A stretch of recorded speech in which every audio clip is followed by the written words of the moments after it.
This is the holiday season. There are plenty of people vying for those seasonal jobs, but there are likely more people than open positions. So how do job seekers get their resume to the top of the pile? And what can employers do to make sure they are hiring the right people for the job?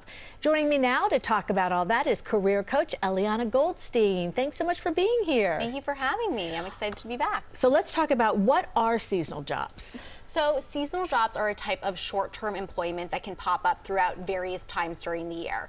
So for example, right now we're going into the holiday season, so companies are likely to ramp up their products and services, and as a result they're going to need more individuals in customer service, and they'll have a bout of jobs open up from that perspective. Or during tax season, things can get very busy, so a company might hire more employees to have more hands on deck during tax season.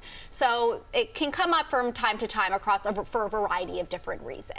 And why are they important for job seekers to consider? So there are a lot of different reasons. Number one, if you are unemployed right now, it's just a great way to round out your resume to make sure that you can be continuously working, eliminate some of those gaps that people are very fearful about having on their resume. It's also a great way to make some additional money. So if you are unemployed, having a stream of income, even if you are employed and working a 9 to 5, you might be able to take on something seasonal and have an additional source of income.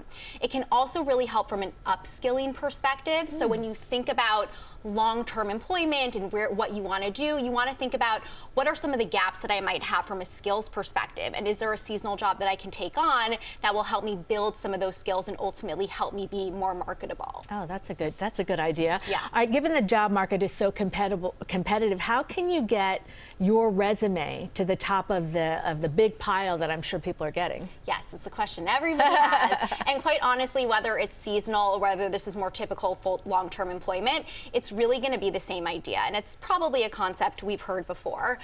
We always talk about the importance of referrals, and that if you have a referral, it's going to help you get to the top of the pile. It's going to give you a higher likelihood of getting an interview. So that is always something job seekers need to be focusing on. And I always like to share the stat. There are studies that actually show that about 7% of job applications come from referrals, yet they're driving 40% of the hires. Wow. Versus more traditional means of applying, like on job sites and job boards, that accounts for about 75% of job applications, yet it's only driving 36% of the hires. So you want to focus on building the network, developing the relationships to help you get the referral and get your foot in the door. And what, on the flip side, what can employers do to make sure they are hiring the right seasonal workers? Yeah, this is really important too. That fit is really important. So be really upfront about what the expectations are. What are the minimum requirements? What are the deliverables needed? What are the skills that you're needed? And put that upfront in the job description so that that potential employee can really self-select and make sure they're a fit.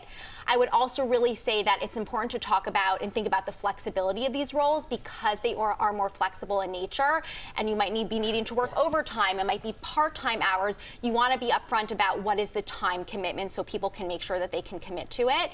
And then ultimately, like any job, offer training and onboarding. A lot of the times people think, oh, it's seasonal, we'll just kind of throw them into the fire and hope for the best. But if you want them to be successful, if you want them to be helpful for your company, even a couple of hours of training and onboarding can go a really long way. All right, great advice. Eliana Goldstein, thank you so much for all this job advice and for being here today. Of course, thank you for having me.